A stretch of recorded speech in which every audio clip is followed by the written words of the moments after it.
Winners never quit and quitters never win. ಈ ಕೋಟ್ನ ಅರ್ಥ ಏನು ಅನ್ನೋದಾದ್ರೆ, ವಿನ್ನರ್ಸ್ ಯಾವಾಗಲೂ ಕೂಡ ತಾವು ಹಿಡಿದಿರುವಂತಹ ಕೆಲಸವನ್ನ ಯಾವುದೇ ಸಮಸ್ಯೆಗಳು ಯಾವುದೇ ಸವಾಲುಗಳು ಎದುರಾದರೂ ಕೂಡ ಬಿಡದೆ ಮುಂದುವರಿಸಿದಾಗ ಮುನ್ನುಗ್ಗಿದಾಗ ಅವರಿಗೆ ಜಯ ಸಿಗುತ್ತೆ. ಅವರು ಸಮಾಜದಲ್ಲಿ ವಿನ್ನರ್ಸ್ ಆಗ್ತಾರೆ. ಯಾರೆಲ್ಲ ತಾವು ಹಿಡಿದ ಕೆಲಸವನ್ನ ಮಧ್ಯದಲ್ಲಿ ಸವಾಲುಗಳಿಗೆ ಸಮಸ್ಯೆಗಳಿಗೆ ತೊಂದರೆಗಳಿಗೆ ಎದೆಗೊಡಲಾರದೆ ಭಯಪಟ್ಟು ಹಿಂದೆ ಸರಿತಾರೋ ಅವರು ಜೀವನದಲ್ಲಿ ಮತ್ತು ಪರೀಕ್ಷೆಗಳಲ್ಲಿ ಸೋಲನ್ನ ಕಾಳ್ತಾರೆ. ಹಾಗಾಗಿ ಆತ್ಮೀಯ ಸ್ನೇಹಿತರೆ, ಈ ಒಂದು ಕೋಟು ಯಾವಾಗಲೂ ಕೂಡ ನಮ್ಮ ಮನಸ್ಸಿನಲ್ಲಿರಬೇಕು. ಯಾಕೆಂದ್ರೆ ಕೆಲವೊಮ್ಮೆ 1 ಅಂಕಗಳಿಂದ 2 ಅಂಕಗಳಿಂದ ಅಥವಾ ಎದುರಾಗುವಂತಹ ಸಾಲು ಸಾಲು ಸೋಲುಗಳಿಂದ ನಾವು ತುಂಬಾ ಜರ್ಜರಿತ ಆಗ್ತೀವಿ. ಹಾಗಾಗಿ ಗೆಲುವಿಗೆ ಒಂದೇ ಒಂದು ಮೆಟ್ಟಿಲು ಯಾವುದು ಅಂದ್ರೆ ಯಾವುದೇ ಕಾರಣಕ್ಕೂ ನಾವು ಹಿಡಿದ ಕೆಲಸವನ್ನ ಬಿಡದೆ ಮುನ್ನುಗ್ಗಬೇಕು. ಹಾಗಾಗಿ ಈ ಒಂದು ಸ್ಪರ್ಧಾತ್ಮಕ ಜಗತ್ತಿನಲ್ಲಿ ಏನ್ ಕೆಸೆಟ್ ಆಸ್ಪಿರೆಂಟ್ಗಳಿದ್ದೀರಲ್ಲ, ತಾವುಗಳು ಸಹ ಈ ಕೋಟನ್ನ ಸದಾ ನೆನಪಲ್ಲಿ ಇಟ್ಕೊಂಡು ಯಶಸ್ಸಿನ ಒಂದು ಮೆಟ್ಟಿಲನ್ನ ಏರ್ರಿ ಅಂತ ಹೇಳ್ತಾ ಬನ್ನಿ ಇವತ್ತಿನ ಒಂದು ತರಗತಿಯನ್ನ ಆರಂಭ ಮಾಡೋಣ. ಆತ್ಮೀಯ ಸ್ನೇಹಿತರೆ, ನೀವೆಲ್ಲ ಈಗಾಗಲೇ ಕೆಸೆಟ್ ಪರೀಕ್ಷೆಗೆ ಸಿದ್ಧತೆಯನ್ನ ನಡೆಸ್ತಾ ಇದ್ದೀರಿ. ಆ ಒಂದು ಸಿದ್ಧತೆಯ ಒಂದು ಸಂದರ್ಭದಲ್ಲಿ ನಾನು ಕ್ಲಾಸ್ ಮಾಡೋ ಸಂದರ್ಭದಲ್ಲಿ ಏನು ರಾಜ್ಯಶಾಸ್ತ್ರವನ್ನ ಆಯ್ಕೆ ಮಾಡ್ಕೊಂಡ್ಬಿಟ್ಟು ಕೆಸೆಟ್ಗೆ ಸಿದ್ಧತೆಯನ್ನ ಮಾಡ್ತಾ ಇರ್ತಕ್ಕಂಥ ಆಸ್ಪಿರೆಂಟ್ಗಳು ನನಗೆ ತುಂಬಾ ಮೆಸೇಜ್ ಅನ್ನ ಮಾಡ್ತಾ ಇದ್ರಿ. ಸರ್, ರಾಜ್ಯಶಾಸ್ತ್ರ ವಿಷಯಕ್ಕೆ ಯಾವೆಲ್ಲ ಪುಸ್ತಕಗಳನ್ನ ರೆಫರ್ ಮಾಡಬೇಕು ಓದ್ಬೇಕು ಅಂತ ಹೇಳಿ ಪ್ರಶ್ನೆ ಕೇಳ್ತಾ ಇದ್ದೀರಿ. ಹಾಗಾಗಿ ನಾನು ಈ ವಿಡಿಯೋವನ್ನ ಮಾಡ್ತಾ ಇದ್ದೀನಿ. ಇವತ್ತಿನ ಒಂದು ತರಗತಿಯಲ್ಲಿ ರಾಜ್ಯಶಾಸ್ತ್ರ ವಿಷಯಕ್ಕೆ ಸಂಬಂಧಪಟ್ಟಂತ ಬೆಸ್ಟ್ ಬುಕ್ಸ್ ಅಂಡ್ ಆಥರ್ಸ್ಗಳ ಬಗ್ಗೆ ಮಾಹಿತಿಯನ್ನ ಒದಗಿಕೊಡ್ತಾ ಇದ್ದೇನೆ. ಜೊತೆಗೆ ನನ್ನ ಬಗ್ಗೆ ಹೇಳೋದಾದ್ರೆ, ನನ್ನ ಹೆಸರು ಶಿವು ಅಂತ ಹೇಳ್ಬಿಟ್ಟು ನಾನು ಫಸ್ಟ್ ಅಟೆಂಪ್ಟ್ ಅಲ್ಲೇ UGC ನೆಟ್ ಮತ್ತು ಕೆಸೆಟ್ ಅನ್ನ ಕ್ಲಿಯರ್ ಮಾಡಿರ್ತೀನಿ.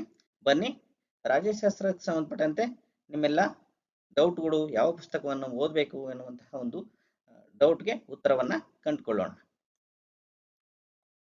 ಅದಕ್ಕಿಂತ ಮುಂಚಿತವಾಗಿ ಸ್ನೇಹಿತರೆ, ನೀವುಗಳು ಈಗಾಗಲೇ ನಮ್ಮ ಶಿವು ಕ್ಲಾಸ್ ಕಾರ್ನರ್ ಯೂಟ್ಯೂಬ್ ಚಾನಲ್ನಲ್ಲಿ ಕೆಸೆಟ್ ಗ್ಯಾರಂಟಿ ಅಂತಕ್ಕಂಥ ಉಪಕ್ರಮವನ್ನು ಆರಂಭ ಮಾಡಿದ್ದೀವಿ. ನಾವು ಕನಿಷ್ಠ 100ಕ್ಕಿಂತ ಅಧಿಕ ಒಂದು ಆಸ್ಪಿರೆಂಟ್ಗಳನ್ನ ನಾವು ಈ ಬಾರಿ ನಮ್ಮ ಕ್ಲಾಸ್ಗಳ ಕೇಳಿಸುವುದರ ಮೂಲಕ ಅವರ ಓದಿನಲ್ಲಿ ನಾವು ಕೂಡ ಯಶಸ್ಸಿಗೆ ಪಾತ್ರರಾಗಿ ಅವರ ಒಂದು ಓದಿಗೆ ಒಂದು ಬಲವನ್ನು ತುಂಬುವಂತಹ ಕಾರ್ಯಕ್ರಮವನ್ನ ತರಗತಿಗಳನ್ನ ಆರಂಭ ಮಾಡಿದ್ದೀವಿ. ಅದರ ಅಡಿಯಲ್ಲಿ POQs ಡಿಕೋಡಿಂಗು ಈಗಾಗಲೇ 2 ಸರಣಿಗಳನ್ನ ಮಾಡಿದ್ದೇನೆ. ಜೊತೆಗೆ ಈಗಾಗಲೇ 1ನೇ ಯೂನಿಟ್ ಏನು ICT ಇದೆಯಲ್ಲ, ಆ ಕ್ಲಾಸ್ನ 3 ತರಗತಿಗಳನ್ನು ಸಹ ಅಪ್ಲೋಡ್ ಮಾಡಿದ್ದೀನಿ. ಹಾಗೇನೆ ಉಳಿದಂತ ಎಲ್ಲ ತರಗತಿಗಳನ್ನು ಕೂಡ ನಾವು ನಮ್ಮ ಯೂಟ್ಯೂಬ್ ಚಾನಲ್ ನಲ್ಲಿ ಅಪ್ಲೋಡ್ ಮಾಡ್ತಾ ಇದ್ದೀವಿ. ಹಾಗಾಗಿ ಯಾರೆಲ್ಲ ಮೊದಲ ಬಾರಿಗೆ ನಮ್ಮ ಯೂಟ್ಯೂಬ್ ಚಾನಲ್ ನ ನೋಡ್ತಾ ಇದ್ದೀರೋ ದಯವಿಟ್ಟು ಸಬ್ಸ್ಕ್ರೈಬ್ ಮಾಡ್ರಿ. ಹಾಗೇನೆ ಎಲ್ಲ ಸ್ನೇಹಿತರೊಂದಿಗೆ ಈ ವಿಡಿಯೋವನ್ನ ಶೇರ್ ಮಾಡಿ. ಬನ್ನಿ ಹಾಗೇನೆ how to clear KSET in first attempt ಅಂತ ಹೇಳಿ ಸ್ಟ್ರಾಟಜಿಸ್ ವಿಡಿಯೋ ಕೂಡ ಮಾಡಿದ್ದೀನಿ ನೋಡಿ. ಜೊತೆಗೆ ಕೆಸೆಟ್ ಪೇಪರ್ 2ಗೆ ಸ್ಟ್ರಾಟಜಿಗಳನ್ನ ಕುರಿತಾದಂತಹ ವಿಡಿಯೋವನ್ನ ಅಪ್ಲೋಡ್ ಮಾಡಿದ್ದೀನಿ. ಹಾಗಾಗಿ ಈ ವಿಡಿಯೋಗಳನ್ನು ನೋಡಿ ನಿಮ್ಮ ಒಂದು ಪರೀಕ್ಷೆಯ ಯಶಸ್ಸು ಮತ್ತು ತಯಾರಿಗೆ ಈ ವಿಡಿಯೋಗಳ ಒಂದು ಅಂಶಗಳು ನೆರವಾಗಬಲ್ಲವು. ಸ್ನೇಹಿತರೆ, ರಾಜ್ಯಶಾಸ್ತ್ರ ವಿಷಯಕ್ಕೆ ಸಂಬಂಧಪಟ್ಟಂತೆ ನಾನು ಕೆಲವೊಂದು ವೆಬ್ಸೈಟ್ಗಳು ಹಾಗೇನೆ ನಮ್ಮೆಲ್ಲ ಆತ್ಮೀಯ ಸ್ನೇಹಿತರು ಈಗಾಗಲೇ ಉಪನ್ಯಾಸಕರಾಗಿದ್ದಾರೆ, ಕೆಲವರು ಅಸಿಸ್ಟೆಂಟ್ ಪ್ರೊಫೆಸರ್ ಆಗಿದ್ದಾರೆ, ಅವರಿಂದ ಮಾಹಿತಿಯನ್ನ ಪಡೆದುಕೊಂಡ್ಬಿಟ್ಟು ನಾನು ನಿಮಗೆ ಪುಸ್ತಕಗಳನ್ನ ರೆಫರ್ ಮಾಡ್ತಾ ಇದ್ದೇನೆ. ನೋಡಿ, ಏನ್ ಪೊಲಿಟಿಕಲ್ ಥಿಯರಿ ಅಂಡ್ ಥಾಟ್ ಇದೆಯಲ್ಲ, ರಾಜಕೀಯ ಸಿದ್ಧಾಂತಗಳು ಅಂತ ಹೇಳಿ ಪಾರ್ಟ್ ಇದೆಯಲ್ಲ, ಅದರ ಕುರಿತಾಗಿ ಅಥವಾ ಆ ಒಂದು ವಿಷಯಕ್ಕೆ ಯಾವ ವಿಷಯಗಳನ್ನ ನೀವು ಪುಸ್ತಕಗಳನ್ನ ಓದಬೇಕು, ಯಾರ ಪುಸ್ತಕವನ್ನು ಓದಬೇಕು ಅನ್ನುವಂತಹ ಮಾಹಿತಿಗೆ ಸಂಬಂಧಪಟ್ಟಂತೆ ನೋಡೋದಾದ್ರೆ, ರಾಜಕೀಯ ಸಿದ್ಧಾಂತಗಳು ಪೊಲಿಟಿಕಲ್ ಥಿಯರಿ ಅಂಡ್ ಥಿಂಕರ್ಸ್ ಅಂತಕ್ಕಂಥ ಒಂದು ವಿಷಯಕ್ಕೆ ಕನ್ನಡದಲ್ಲಿ KJ ಸುರೇಶ್ ಅಂತಕ್ಕಂಥ ಪುಸ್ತಕ ತುಂಬಾ ಚೆನ್ನಾಗಿದೆ, ಸರಳವಾಗಿದೆ, ಪರೀಕ್ಷೆಯ ದೃಷ್ಟಿಯಿಂದ ಅತಿ ಮುಖ್ಯವಾದಂತಹ ಪುಸ್ತಕ ಆಗುತ್ತೆ. ತುಂಬಾ ಅದ್ಭುತವಾಗಿ ಬರೆದಿದ್ದಾರೆ. ಹಾಗಾಗಿ ಈ ಪುಸ್ತಕವನ್ನ ಕೊಂಡ್ಬಿಟ್ಟು ನೀವು ಓದೋದು ತುಂಬಾ ಒಳ್ಳೇದಾಗುತ್ತೆ. ಜೊತೆಗೆ ಕನ್ನಡದಲ್ಲಿ ಮತ್ತೊಂದು ಬೆಸ್ಟ್ ಬುಕ್ ಅನ್ನ ನೋಡೋದಾದ್ರೆ, ಪೊಲಿಟಿಕಲ್ ಥಿಯರಿ ಮತ್ತು ಥಾಟ್ಗೆ ಆಧುನಿಕ ರಾಜಕೀಯ ಚಿಂತಕರು ಭುವನೇಶ್ವರ್ ಪ್ರಸಾದ್ ಇವರು ಬರೆದಿರ್ತಕ್ಕಂಥ ಪುಸ್ತಕವನ್ನ ನೀವು ಕೊಂಡು ಓದ್ಬೋದು. ಹಾಗೇನೆ ರಾಜಕೀಯ ಸಿದ್ಧಾಂತ M ಕೃಷ್ಣರಾವ್ ಇವರು ಬರೆದಿರ್ತಕ್ಕಂಥ ಪುಸ್ತಕವನ್ನ ತೆಗೆದುಕೊಂಡು ಓದ್ಬೋದು. ಹಾಗೇನೆ ಪೊಲಿಟಿಕಲ್ ಥಿಂಕರ್ಸ್ HC ಲೋಹಿತಾಶ್ವ ಇದಾರಲ್ಲ, ಅವರು ಬರೆದಿರ್ತಕ್ಕಂಥ ಪುಸ್ತಕವನ್ನ ತೆಗೆದುಕೊಂಡು ಓದ್ಬೋದು. ಇವು ಕನ್ನಡದಲ್ಲಿ ಏನು ಸಿದ್ಧತೆಯನ್ನು ಮಾಡ್ತಕ್ಕಂಥ ಒಂದು ಪುಸ್ತಕಗಳಾಯ್ತು ಅನ್ನೋದಾದ್ರೆ, ಇನ್ನು ವೆಸ್ಟರ್ನ್ ಪೊಲಿಟಿಕಲ್ ಥಾಟ್ ಅಂತಕ್ಕಂಥದ್ದು ಇಂಗ್ಲಿಷ್ ಆಥರ್ಸ್ ಬುಕ್ಕು OP ಗೌಬ ಅಂತ ಹೇಳ್ತಕ್ಕಂಥ ಬುಕ್ಕು ತುಂಬಾ ಚೆನ್ನಾಗಿದೆ. ಈ ಒಂದು ಪುಸ್ತಕವನ್ನ ತೆಗೆದುಕೊಂಡು ನೀವು ಸಿದ್ಧತೆಯನ್ನ ಮಾಡಬಹುದು. ನನ್ನಲ್ಲಿ ಈ ಪುಸ್ತಕ ಇದೆ, ಯಾವುದು ವೆಸ್ಟರ್ನ್ ಪೊಲಿಟಿಕಲ್ ಥಾಟ್ ಪುಸ್ತಕ ಇದೆ. ಹಾಗಾಗಿ ಇದು ತುಂಬಾ ಚೆನ್ನಾಗಿದೆ. ನಾನು ಈಗಾಗಲೇ ಈ ಪುಸ್ತಕವನ್ನ ರೆಫರ್ ಮಾಡಿ UGC ನೆಟ್ ಮತ್ತು KCET ಅನ್ನ ಕ್ಲಿಯರ್ ಮಾಡಿದ್ದೀನಿ. ಬಹಳ ಅತ್ಯುತ್ತಮವಾದಂತಹ ಮಾಹಿತಿ ಇದೆ. ಈ ಪುಸ್ತಕವನ್ನ ನೀವು ಕೊಂಡು ಓದಬಹುದು.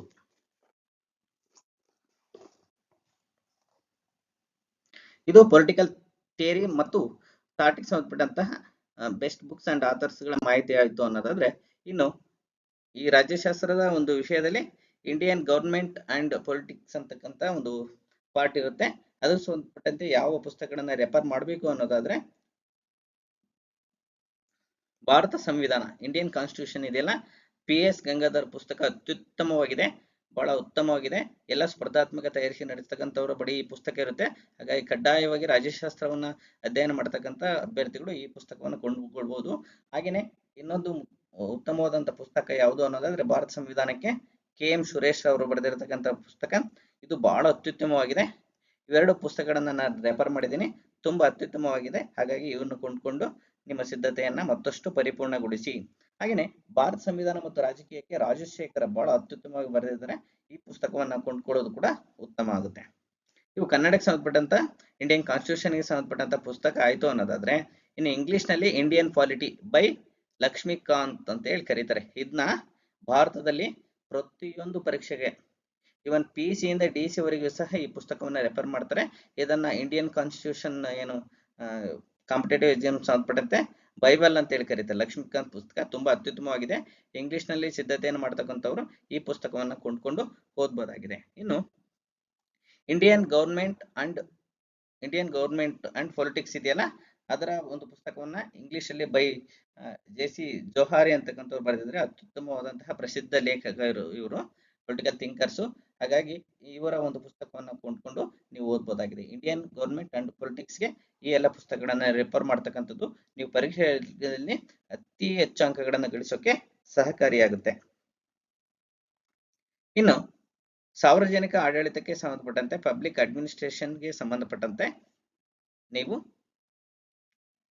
ಪಬ್ಲಿಕ್ ಅಡ್ಮಿನಿಸ್ಟ್ರೇಷನ್ ಸಾರ್ವಜನಿಕ ಆಡಳಿತ ಆಲಪ್ಪ ಬಹಳ ಅತ್ಯುತ್ತಮವಾದಂತಹ ಪುಸ್ತಕ ಆಗಿದೆ. ಇದು ಏನು KS ಮತ್ತು IAS ಸಂಬಂಧಪಟ್ಟಂತೆ ಅತ್ಯುತ್ತಮ ಡೀಟೇಲ್ ಆಗಿ ಪಬ್ಲಿಕ್ ಅಡ್ಮಿನಿಸ್ಟ್ರೇಷನ್ ಬಗ್ಗೆ ಬರೆದಿದ್ರೆ ಈ ಪುಸ್ತಕವನ್ನ ಕೊಂಡ್ಕೊಳ್ಬಹುದು.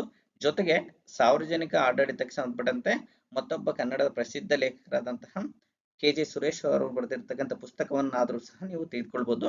ಹಾಗೇನೆ ಸಾರ್ವಜನಿಕ ಆಡಳಿತದ ಏನ್ ಮೂಲ ತತ್ವಗಳಿದಾವಲ್ಲ, ಪಬ್ಲಿಕ್ ಅಡ್ಮಿನಿಸ್ಟ್ರೇಷನ್ ಪ್ರಿನ್ಸಿಪಲ್ ಇದೆಯಲ್ಲ, ಅದರ ಕುರಿತಾಗಿ ಭುವನೇಶ್ವರ್ ಪ್ರಸಾದ್ ಮತ್ತು ಶೀಲವಂತರು ಸೇರ್ಕೊಂಡು ಬರೆದಿದ್ದಾರೆ. ಈ ಪುಸ್ತಕವನ್ನು ಕೊಂಡು ಸಹ ನೀವು ಓದಬಹುದಾಗಿದೆ. ಇನ್ನು ಇಂಗ್ಲಿಷ್ ನಲ್ಲಿ ಸಿದ್ಧತೆಯನ್ನು ಮಾಡ್ತಕ್ಕಂಥ ಒಂದು ಆಸ್ಪಿರೆಂಟ್ ಗಳಿಗೆ ಪಬ್ಲಿಕ್ ಅಡ್ಮಿನಿಸ್ಟ್ರೇಷನ್ ಇದೆಯಲ್ಲ, ಅವಸ್ಥಿ ಅಂಡ್ ಮಹೇಶ್ವರಿ ಅಂತೇಳಿ ಬರೆದಿದ್ದಾರೆ. ಈ ಪುಸ್ತಕವನ್ನು ಕೊಂಡು ನೀವು ಓದಬಹುದಾಗಿದೆ. ಇನ್ನು ಪಬ್ಲಿಕ್ ಅಡ್ಮಿನಿಸ್ಟ್ರೇಷನ್ ಮೋಹಿತ್ ಭಟ್ಟಾಚಾರ್ಯ ಇದಾರಲ್ಲ, ಅವ್ರು ಬರೆದಿದ್ದಾರೆ. ಇವನ್ನ ತೆಗೆದುಕೊಂಡು ಓದಬೇಕಾಗುತ್ತೆ. ನೋಡಿ, ಪಬ್ಲಿಕ್ ಅಡ್ಮಿನಿಸ್ಟ್ರೇಷನ್ಗೆ ಸಂಬಂಧಪಟ್ಟಂತೆ ಕ್ವಶನ್ಗಳು ತುಂಬಾ ಡೆಪ್ತ್ ಆಗಿ ಬರೋದ್ರಿಂದ ಒಂದೆರಡು ಇಂಗ್ಲಿಷ್ ನಲ್ಲಿ ಒಂದು ಪುಸ್ತಕ, ಕನ್ನಡದಲ್ಲಿ ಒಂದೆರಡು ಪುಸ್ತಕವನ್ನ ತೆಗೆದುಕೊಂಡು ರೆಫರ್ ಮಾಡಿದ್ರೆ ನೀವು ಪರೀಕ್ಷೆಗಳಲ್ಲಿ ಸುಲಭವಾಗಿ ಪ್ರಶ್ನೆಗಳಿಗೆ ಉತ್ತರ ನೀಡಿ ಹೆಚ್ಚು ಅಂಕಗಳನ್ನ ಗಳಿಸಬಹುದಾಗಿದೆ. ಇನ್ನು ಕಂಪ್ಯಾರಿಟಿವ್ ಪೊಲಿಟಿಕ್ಸ್, ಏನ್ ತುಲನಾತ್ಮಕ ರಾಜಕೀಯ ಅಧ್ಯಯನ ಅಂತ ಏನ್ ಕರಿತೀವಲ್ಲ, ಅದಕ್ಕೆ ಸಂಬಂಧಪಟ್ಟಂತೆ ಕನ್ನಡದಲ್ಲಿ ತುಂಬಾ ಯಾವುದು ಕನ್ನಡದಲ್ಲಿ ತುಂಬಾ ಕಡಿಮೆ ಇದಾವೆ ಪುಸ್ತಕಗಳು. ಅದರಲ್ಲೂ ತೌಲನಿಕ ಏನ್ ಸರ್ಕಾರ ಮತ್ತು ರಾಜಕೀಯ ಏನು ಕಂಪ್ಯಾರಿಟಿವ್ ಪೊಲಿಟಿಕ್ಸ್ ಇದೆಯಲ್ಲ, ಅದಕ್ಕೆ ಸಂಬಂಧಪಟ್ಟಂತೆ KJ ಸುರೇಶ್ ಅವರು ಬರೆದಿರತಕ್ಕಂಥ ಪುಸ್ತಕ ಇದೆ, ಬಹಳ ಚೆನ್ನಾಗಿದೆ. ಹಾಗಾಗಿ ಈ ಪುಸ್ತಕವನ್ನ ಕೊಂಡು ಓದಿ. ಜೊತೆಗೆ ಫೇಮಸ್ ಬುಕ್ ಕಂಪ್ಯಾರಿಟಿವ್ ಪೊಲಿಟಿಕ್ಸ್ಗೆ JC ಜೋಹಾರಿ ಅವರು ಬರೆದಿದ್ದಾರೆ. ಈ ಪುಸ್ತಕವನ್ನ ಬಹಳ ಚೆನ್ನಾಗಿದೆ. ಇದು ನಾನು ಕೂಡ ತಗೊಂಡು ಓದಿದ್ದೇನೆ. ತುಂಬಾ ಇಂಗ್ಲಿಷ್ ನಲ್ಲಿ ಯಾರು ಹೋಲ್ಡಿಂಗ್ ಇದಾರೋ ಅವರು ಈ ಪುಸ್ತಕವನ್ನ ತೆಗೆದುಕೊಂಡು ಓದ್ಬೋದು. ಕಂಪ್ಯಾರಿಟಿವ್ ಪೊಲಿಟಿಕ್ಸ್ ಯಾರು ಬರೆದಿದ್ದಾರೆ? JC ಜೋಹಾರಿ ಅಂತೇಳಿ. ಈ ಪುಸ್ತಕವನ್ನ ಕೊಂಡು ಓದಿ. ಹಾಗೇನೆ ಕಂಪ್ಯಾರಿಟಿವ್ ಪೊಲಿಟಿಕ್ಸ್ ಸಂಬಂಧಪಟ್ಟಂತೆ SA ಪಾಲೇಕರ್ ಅವರು ಕೂಡ ಪುಸ್ತಕವನ್ನು ಬರೆದಿದ್ದಾರೆ. ಇದು ಕೂಡ ಚೆನ್ನಾಗಿದೆ. ಹಾಗಾಗಿ ಈ ಪುಸ್ತಕಗಳನ್ನ ಕೊಂಡು ನೀವು ಓದಬಹುದಾಗಿದೆ. ಇನ್ನು ಇಂಟರ್ನ್ಯಾಷನಲ್ ರಿಲೇಶನ್ಶಿಪ್, ಅಂತಾರಾಷ್ಟ್ರೀಯ ಸಂಬಂಧಗಳಿಗೆ ಸಂಬಂಧಪಟ್ಟಂತೆ ಕನ್ನಡದಲ್ಲಿ ತುಂಬಾ ಪುಸ್ತಕಗಳಿದ್ದಾವೆ. ಅದರಲ್ಲಿ ನಾನು ಓದಿರತಕ್ಕಂಥ ಪುಸ್ತಕ ಅಂತಾರಾಷ್ಟ್ರೀಯ ಸಂಬಂಧಗಳಿದೆಯಲ್ಲ, ಆಲಪ್ಪ ಅವರು ಬರೆದಿದ್ದಾರೆ. ಬಹಳ ಚೆನ್ನಾಗಿದೆ, ಅದನ್ನ ಕೊಂಡು ನೀವು ಓದಬಹುದಾಗಿದೆ. ಇನ್ನು ಮಾಲಿ ಮುದ್ದಣ್ಣ ಸಹ ಅಂತಾರಾಷ್ಟ್ರೀಯ ಸಂಬಂಧದ ಬಗ್ಗೆ ಪುಸ್ತಕವನ್ನು ಬರೆದಿದ್ದಾರೆ. ಇವೆರಡು ಕೂಡ ತುಂಬಾ ಚೆನ್ನಾಗಿದೆ, ನೋಡಿದ್ದೀನಿ ನಾನು. ಹಾಗೆ ಅಂತಾರಾಷ್ಟ್ರೀಯ ಸಂಬಂಧಗಳು HT ರಾಮಕೃಷ್ಣ ಇವರು ಬರೆದಿರ್ತಕ್ಕಂಥ ಪುಸ್ತಕವನ್ನಾದರೂ ಕೊಂಡು ನೀವು ಓದಬಹುದು. ಇನ್ನು ಅಂತಾರಾಷ್ಟ್ರೀಯ ಸಂಬಂಧಗಳು ಸ್ಪರ್ಧಾ ಉನ್ನತಿ ಪಬ್ಲಿಕೇಶನ್, ಈ ಪುಸ್ತಕ ಸಹ ನನ್ನ ಹತ್ರ ಇದೆ. ಅಂತಾರಾಷ್ಟ್ರೀಯ ಸಂಬಂಧಗಳು ಅಂತೇಳಿ ಇದು ಕೂಡ ತುಂಬಾ ಅತ್ಯುತ್ತಮವಾದಂತಹ ಪುಸ್ತಕ ಆಗಿದೆ. ಹಾಗಾಗಿ ಈ ಪುಸ್ತಕವನ್ನು ಕೊಂಡು ಸಹ ನೀವು ಓದಬಹುದಾಗಿದೆ. ಇನ್ನು ಅಂತಾರಾಷ್ಟ್ರೀಯ ಸಂಘಟನೆಗಳು, ಇದು ಕೂಡ ಬಹಳ ಚೆನ್ನಾಗಿದೆ ಪುಸ್ತಕ. ಅಂತಾರಾಷ್ಟ್ರೀಯ ಸಂಘಟನೆಗಳ ಕುರಿತಾಗಿ ತುಂಬಾ ಪ್ರಶ್ನೆಗಳು ಕೇಳಾಗುತ್ತೆ. KG ಸುರೇಶ್ ಬರೆದಿದ್ದಾರೆ. ಇದು ಕೂಡ ನನ್ನ ಹತ್ರ ಪುಸ್ತಕ ಇದೆ. ಜೊತೆಗೆ ಈ ಒಂದು ಅಂತಾರಾಷ್ಟ್ರೀಯ ಸಂಘಟನೆಗಳ ಕುರಿತಾಗಿ ಪ್ರತಿಯೊಂದು ಪರೀಕ್ಷೆಗಳಲ್ಲಿ ಎಕ್ಸಾಮ್ ಅಲ್ಲಿ ಬರೋದ್ರಿಂದ ಇದರ ಕುರಿತಾಗಿ ಹೆಚ್ಚಿನ ಒಂದು ಡೀಟೇಲ್ಸ್ ಅನ್ನ ನೀವು ತಿಳ್ಕೊಳ್ಬೇಕಾಗುತ್ತೆ. ಇನ್ನು ಇಂಗ್ಲಿಷ್ ನಲ್ಲಿ ನೋಡೋದಾದ್ರೆ international relationship by JC Johar ಇದರಲ್ಲಿ ಅವ್ರು ಬರೆದಿದ್ದಾರೆ. ಆ ಪುಸ್ತಕವನ್ನು ಕೊಂಡು ನೀವು ಓದ್ಬೋದು. ಹಾಗೇನೆ ಬೈ ಘೋಷ್ ಇಂಟರ್ನ್ಯಾಷನಲ್ ರಿಲೇಶನ್ಶಿಪ್ ಬಗ್ಗೆ ಘೋಷ್ ಅಂತಕ್ಕಂಥ ಒಂದು ಆಥರ್ ಬರೆದಿದ್ದಾರೆ. ಈ ಪುಸ್ತಕವನ್ನು ಕೊಂಡು ನೀವು ಓದಬಹುದಾಗಿದೆ. ಹಾಗೇನೆ ಇವೆಲ್ಲ ಆಥರ್ಸ್ ಗಳ ಬಗ್ಗೆ ನೋಡಿದ್ವಿ. ಬೆಸ್ಟ್ ಬುಕ್ ಯಾವ್ದಂತ ನೋಡಿದ್ವಿ. ಜೊತೆಗೆ ಇನ್ನೇನು ಓದ್ಬೇಕಾಗುತ್ತೆ, ಈ ಒಂದು KCET ಎಕ್ಸಾಮ್ ಅನ್ನ ಕ್ಲಿಯರ್ ಮಾಡಬೇಕು ಅಥವಾ ನೆಟ್ ಎಕ್ಸಾಮ್ ಅನ್ನ ಕ್ಲಿಯರ್ ಮಾಡಬೇಕು, PU ಕಾಲೇಜ್ ಅಥವಾ ಅಸಿಸ್ಟೆಂಟ್ ಪ್ರೊಫೆಸರ್ಗೆ ಇವೆಲ್ಲ ಪುಸ್ತಕಗಳ ರೆಫರ್ ಮಾಡ್ಬೋದು. ಜೊತೆಗೆ ಅದರ್ ಸೋರ್ಸ್ ಇನ್ನೇನು ಮಾಡಬೇಕು ಅನ್ನೋದಾದ್ರೆ ಇಗ್ನೋ ಸ್ಟಡಿ ಮೆಟೀರಿಯಲ್ ಸಿಗುತ್ತೆ ನಿಮಗೆ, ಇಗ್ನೋ ಬುಕ್ಸ್ಗಳು ಸಿಗುತ್ತೆ. ಜೊತೆಗೆ ಇಲ್ಲ ಅಂದ್ರೆ ನೀವು ಇಗ್ನೋ ವೆಬ್ಸೈಟ್ಗೆ ಹೋಗ್ಬಿಟ್ಟು ಆನ್ಲೈನ್ ನಲ್ಲಿ ಇವನು ಡೌನ್ಲೋಡ್ ಮಾಡ್ಕೊಂಡು ನೀವು ಓದ್ಬೋದಾಗಿದೆ. ತುಂಬಾ ಚೆನ್ನಾಗಿರುತ್ತೆ ಮೆಟೀರಿಯಲ್ಸ್. ನಾನು ಕೂಡ ಇದನ್ನ ಆನ್ಲೈನ್ ನಲ್ಲಿ ಓದಿದ್ದೀನಿ. ಹಾಗೆ ನೀವು ಕೂಡ ಡೌನ್ಲೋಡ್ ಮಾಡ್ಕೊಂಡು ಓದಿ. ನಿಮ್ಗೆ ಯಾವ ವಿಷಯಕ್ಕೆ ಬೇಕೋ ಆ ವಿಷಯಕ್ಕೆ ಸಂಬಂಧಪಟ್ಟಂತೆ ನೀವು ಆನ್ಲೈನ್ ನಲ್ಲಿ ಕೇಳಿದ್ರೆ ಅದು ಡೌನ್ಲೋಡ್ ಆಗುತ್ತೆ, ನೀವು ತೆಗೆದುಕೊಂಡು ಓದ್ಬೋದಾಗಿದೆ. ಇನ್ನು ಕರ್ನಾಟಕ ಸ್ಟೇಟ್ ಓಪನ್ ಯೂನಿವರ್ಸಿಟಿ ಇದೆಯಲ್ಲ ಮೈಸೂರು, ಅದರ ಪುಸ್ತಕಗಳು ತುಂಬಾ ಅತ್ಯುತ್ತಮವಾಗಿ ಇದಾವೆ. ಆ ಪುಸ್ತಕಗಳನ್ನ ನೀವು ಕೊಂಡು ಓದಿದ್ರೆ ತುಂಬಾ ಪರೀಕ್ಷೆಗೆ ಹೆಲ್ಪ್ ಆಗುತ್ತೆ. ಹಾಗೇನೆ ಇನ್ ಕರ್ನಾಟಕ ಓಪನ್ ಯೂನಿವರ್ಸಿಟಿ ಧಾರವಾಡ ಇದೆಯಲ್ಲ, ಆ ಪುಸ್ತಕಗಳು ತುಂಬಾ ಹೆಲ್ಪ್ ಆಗುತ್ತೆ. ನಾನು ಕರ್ನಾಟಕ ಓಪನ್ ಯೂನಿವರ್ಸಿಟಿ ಧಾರವಾಡದಲ್ಲಿ ಮುಗಿಸಿರೋದ್ರಿಂದ ಅದು ಡಿಸ್ಟೆನ್ಸ್ ಅಲ್ಲೇನೆ, ಅಲ್ಲಿ ಕೂಡ ಪುಸ್ತಕ ತುಂಬಾ ಚೆನ್ನಾಗಿದ್ದು. ಆ ಪುಸ್ತಕಗಳು ಮತ್ತು ಡಿಗ್ರಿ ಬುಕ್ಸ್ಗಳಲ್ಲಿ ಕೂಡ ಪೊಲಿಟಿಕ್ಸ್ ಸಂಬಂಧಪಟ್ಟಂತೆ ಉತ್ತಮವಾದ ಮಾಹಿತಿ ಇರುತ್ತೆ. ಹಾಗಾಗಿ ಈ ಎಲ್ಲಾ ಪುಸ್ತಕಗಳಿಂದ ನೀವು ನೋಟ್ಸ್ ಅನ್ನ ಮಾಡಿಕೊಂಡು ಓದ್ತಕ್ಕಂಥದ್ದು KCET ಅಥವಾ ನೆಟ್ ಪರೀಕ್ಷೆಗೆ ತುಂಬಾ ಸಹಾಯಕಾರಿಯಾಗುತ್ತೆ. ಜೊತೆಗೆ ಅದರ್ಸ್ ಸೋರ್ಸ್ ಏನು ಅನ್ನೋದಾದ್ರೆ ಯೂಟ್ಯೂಬ್ ಕ್ಲಾಸಸ್. ಫಾರ್ ಎಕ್ಸಾಂಪಲ್, ನೀವು ಪ್ಲೇಟೋ ಬಗ್ಗೆ ಓದ್ತಿದ್ದೀರಾ ಅಥವಾ ಈ ಬೇರೆ ಬೇರೆ ಥಿಯರಿಗಳ ಬಗ್ಗೆ ಓದ್ತಾ ಇರೋ ಸಂದರ್ಭದಲ್ಲಿ ಈ ಹೆಗೆಲ್ನ ಸಿದ್ಧಾಂತ ಬರುತ್ತಲ್ಲ, ದ್ವಂದ್ವಾತ್ಮಕ ಸಿದ್ಧಾಂತ, ಎಲ್ಲ ಬೇರೆ ಬೇರೆ ನಿಮಗೆ ಟಫ್ ಇರ್ತಕ್ಕಂಥ ಸಬ್ಜೆಕ್ಟ್ಗಳು ಬರುತ್ತೆ. LGBTQ ಬರುತ್ತೆ, ಹೀಗೆ ಬೇರೆ ಬೇರೆ ಎಲ್ಲ ಬರ್ತಾವೆ. ಅದ್ರ ಬಗ್ಗೆ ಎಲ್ಲ